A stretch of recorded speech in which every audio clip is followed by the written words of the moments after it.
Yo, what's going on YouTube? In today's video, I'm going to be talking about the 7th inning program that drops today on August 14th at 3 p.m. Eastern. So, 7th inning bosses, they look pretty decent. You know, nothing crazy, but they get the job done in my opinion. And then you got the henchmen, that there's a big W in there. In this video, I'm going to give you my thoughts and opinions on everyone that's in the 7th inning program. With that being said, let's get into it. We're gonna talk about the henchmen first, the 150 pack, you know, and we got prime Sergio Romo, we got signature series Mark Burley, and we got prime Matt Carpenter. So we'll start off with Matt Carpenter. His prime card, 92 overall. It looks like they're gonna make him a second baseman. Unfortunately, they didn't show the attributes to these cards, so it makes it a little bit tougher to say who you're gonna go with, but there's a reason why I'm going with the one card that I'm going with, and I think he's the biggest W out of the whole entire pack. But let's talk about Matt Carpenter. Prime card, second base, he's gonna be playing with first and third. Unfortunately, at this, time of the year, we already got Hornsby, Cano, Zobrist, top 3 second basemen in the game, are better than the prime Carpenter. However, with that being said, good thing about Matt Carpenter is that he's going to be a budget beast. So if you guys are running a second account with Budget Squad, or if you guys, don't have the stubs or not, making the stubs that you need to be making to, gather, for Hornsby, being that he's expensive, Cano's expensive, and so is Zobrist, BR reward, rare rounds for the packs they were respectively in. You can go with Matt Carpenter. He's not gonna have the best defense, but he will have good offense. I'm gonna call lower to mid 90s for power and contact versus right, and then lower 80s for contact versus left, and then probably like upper 80s for power versus right, versus left. Fielding, he might push silver. I don't really see it, but he may get that silver. He's probably not gonna have that good arm strength either. But at the end of the day, he's a great budget beast. He'll be a great budget beast. And another card that's gonna be pretty cheap for the prime collection, for if you haven't got an MVP Trout yet. Another card you can add to that prime set if some of the prime cards are pretty expensive now and you don't have enough cards to do the MVP Trout. Again, like I said, he's going to be a budget beast. He has a great swing in years past, and this year's not any different. So, hey, he probably could play a little bit over his attributes, but don't hold your breath on him. He's, like I said, what he's going to be is the best budget beast second baseman that you can get right now. Next, we're going to talk about the 92 overall Mark Burley, the signature series. He is a new legend. The only thing we know about him is that he has a gold card that has a sinker-cutter combo. Mark Burley didn't throw very hard in his career, though. He was a guy that painted the corners and can dot away. So he will have good walk per 9 and control. With that being said, he does have that sinker-cutter combo, which makes him a little bit better than what he should be, because he doesn't throw very hard. But that sinker cutter combo is gonna help him. I don't see him being top 5 by any means as a pitcher. Again, another good budget pitcher if you're running a budget squad. He might be feasible depending on how hard he throws. We don't know how hard he's gonna throw. Maybe SDS was a little courteous on his end and extended their leash on him and gave him, a sinker at 91 and 93, touching 94. I'm not gonna hold my breath on that, but at the end of the day, if they do give him that, he might be serviceable. The cutter, 88 to 91, that's a great cutter right there. And if he can dot, he might be able to do some damage, but he's not going to have very good hit per 9, not going to have very good K per 9, so PCI side is going to be big against him. He's just not going to, I know he's not going to have the velocity to get the job done, unfortunately. Then lastly, we're going to talk about the W in this pack, which is prime Sergio Romo. I was just talking about a guy that doesn't throw hard. But the one thing that Sergio Romo has is a funky delivery. He throws pretty much sidearm, and he has a sinker cutter combo. Going to be probably 89 to 92, bumping 93. And then you got that cutter about, I would say last year he had like 86 to 89. Has really good control, good walk per 9. Throws a slider as his primary pitch, which not many people do, so you could dot that slider up. Throws a changeup and a four-seamer. Four-seamer does get up to like 94. Sometime, I think he got up to 95, but I know for sure he can get up to 94. Very good pitch mix, and I think because of the pitches that he has and the arm angle, it slings him up to the top. It shoots him up to the top 5 best right-handed relievers in the game. You got Dibble number 1, and Raleigh number 2, I would think, and then you got Mo, Gagne, and now Sergio Romo. I'm gonna definitely be putting Romo in my bullpen, being the fact that I run 5 righties in my bullpen right now, and he's gonna be in there.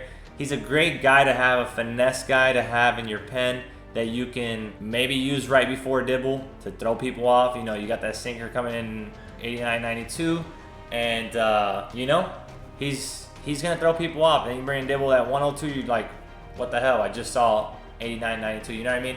So very good card to have in your bullpen. He's gonna have good per nines. I know he's not very high attribute wise, or sorry, overall wise, but I still, last year it was the same thing, and his hit per nine was like over 100. I think it was like 110, something like that, and K per nine was pretty good as well. So he's gonna have good per nines in my. I know he's gonna have good per nines because last year he did. So the prime Sergio Romo is gonna be a very, very nice addition to your guys' bullpen. And he's gonna be cheap. He's gonna be cheap. He's a henchman. So now let's talk about the main guys, the 7th inning boss at 300 stars. First, we're gonna talk about Mr. Walter Johnson. He's my least favorite of all of them, and I'll tell you why. You know, on the surface, he looks great. He's got 125 stamina, 97 hit per nine, 118 K per nine, 97 walk per nine. You know, 94 control. The dude can dot up. Has great per nines. 99 velocity, 99 break. I mean, you're like, probably like, why wouldn't he be good? Because he only throws a 4-seamer, sinker, curveball, and changeup. Yes, the 4-seamer and sinker both have outliers. He's compared to Nolan Ryan. That is way better per nine control than he does, so he's be able to dot that up. However, like I said, it's known that a guy like Nolan Ryan isn't very good, even with the outlier, because he only throws 2 different speeds. He doesn't have any. He has pretty much either something straight. He doesn't have side-to-side movement. He has a curveball and a changeup that are relatively slow, and they're pretty easy to pick up off the hand because the curveball's not hard to pick up, and neither is the, you know, changeup sometimes can fool you, but it's not going to fool you, you know, a majority of the times. Then you got, you know, you got the curveball at 80 and then the changeup at 84. Like I said, if they gave this card like a cutter or a slider, this guy would be top 5 for sure. I mean, look at those per nines. And the crazy part is he throws 102 from the side. He's a sidearm. His delivery sidearm. He throws 102 sidearm. That's absolutely insane. But they give him outlier on both the sinker and the fastball. Like, that's, you know, at least maybe if you had the sinker not with outlier, you can throw the sinker off the fastball like we did with Chapman earlier in the year. But unfortunately, he has outlier on both. And outlier, I don't think plays very well on the sinker. Not as good as I thought it was. It doesn't allow the sinker to break as much as a guy that throws it like mid-90s. So it's kind of unfortunate because this guy has, you know, he has the stuff. He doesn't have the repertoire, but he has the per nines and the attributes to be elite, but he just doesn't have the pitch repertoire, unfortunately. So that is why he's my least favorite, and that is why, or that's also what I just said is the reason why I don't think he's going to play well, is because he doesn't have that other pitch, you know, that cutter that can look like the fastball and throw off the fastball, or he doesn't have that slider. You know what I mean? So, unfortunately, I thought Walter Johnson, when they added him last year to the game, he was going to be absolutely elite, and until they brought him out with the pitches that he had. So, there's that. Next, we're going to talk about my second guy on the list, number 2, which is Frank Thomas. He's a prime card this year. Got 109, 104 versus right, and 125 both contact and power versus left. 98 vision with 57 fielding and 48 speed as a regular card, but remember he prestiges, so he ends up with 112, 107 versus right with 101 vision and 60 fielding, so he gets that bronze fielding. I don't think it makes a big difference, but hey, it's better than common, right? So there's that. Frank Thomas has a very, very nice swing. It's very smooth, very quick, and I think Frank Thomas is the second best first baseman in the game now, behind Babe Ruth. If you have not done those Babe Ruth moments yet and are a little bit lazy and don't want to do them, Frank Thomas is your guy to put at first for right now. Later on, eventually, we know that there's a Jimmy Fox that will be coming out that's going to be absolutely elite.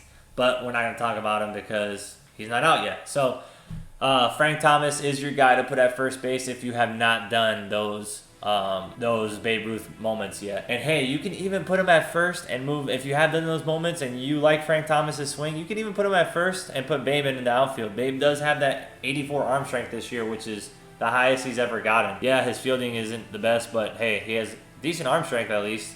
You're putting out there. You're not putting a noodle anymore.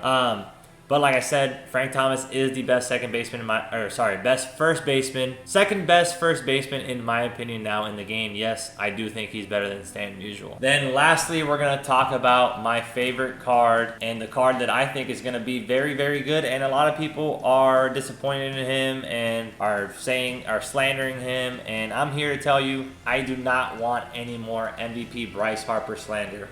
Please get that out of here. And let's talk about why we should not slander him. So he's got 116 contact versus right with 125 power, so he's maxed out versus right on the power end. 108 contact versus left, 91 power versus left, 72 vision, 75 fielding with 95 arm, 80 reaction, and 74 speed. Yes, his fielding is mid-silver, but he has an absolute hose. You're not running on that guy. And also, he has 80 reaction, which is pretty damn good for a guy that's mid-silver defense. And then he has 74 speed, which isn't the fastest, but it's not slow. You know, we put Reggie Jackson at the beginning of the year out there, and yes, he had his blunders, but that was also when outfield defense was terrible, and he still did a semi-decent job, I would say. But let's talk about his hitting. So he's got the same attributes versus righties as Mike Trout MVP card, and you know what that Mike Trout card does versus righties. Yes, he has only 91 power versus lefties, but he has 108 contact versus left, which is really damn good for a left-handed hitter versus lefties. And we get that +3 bump when we prestige him. So 119, 125, 111, and 94. Now let's compare this card. And then he has 78 fielding with 83 reaction, 77 speed, and 98 arm. So he basically has a 99 arm strength. Now let's compare this card to the guys that everybody's saying, well, he's not better than blah, blah, blah, this and that. Larry Walker, yes, we know. Yes, Larry has 125 contact, so he beats him on the contact versus right when he prestiges. With 113 power. Bryce Harper blows him out of the water with power versus righties. And then he's got, Larry Walker has 120 contact when he prestiges. Bryce has, sorry, no, give me 1 second. Let me look at the card in the game. Yes, 120 contact versus lefties with 96 power. Bryce has 111, so -9. I mean, yes, it's a drop off, but not a substantial amount. And then 94 power, only 2 less power. And then we know that vision doesn't really play that much of a role this year. It's the outer PCI. Contact has the bigger role with the inner PCI. Yes, Larry Walker blows him out of the water on the field with a 96 fielding as a prestige player. And he has a little bit more speed at 81 compared to 77 when they're both prestige. But there's one thing that Bryce Harper has over Larry Walker besides the right-handed power, or power versus righties, and that is his swing. Now we know swings in the game matter a lot. They determine whether a guy is going to be good or bad or elite or not. And Bryce Harper's swing, in my opinion, is that much better than Larry Walker's. If you guys played MLB 17 and used this card, you know what I'm talking about. If you didn't get the pleasure of using Hardware Harper in MLB 17, that's very unfortunate because that dude was a fucking absolute machine. With that being said, his swing is amazing. It's super quick, it's very elite, and it's going to help him play above his attributes versus lefties. I know this. I just know this when it comes to Bryce Harper. I've used his card in MLB 17, and he's always had an elite swing. The swing helps him play above his attributes. I'm telling you, that is what's going to happen. And if you don't believe me, hey, it is what it is. If you disagree with me about Larry Walker and Bryce Harper, I'm not saying that Bryce is better than Larry. I'm not saying that. I am saying though, his swing is that much better, and he's not going to play far.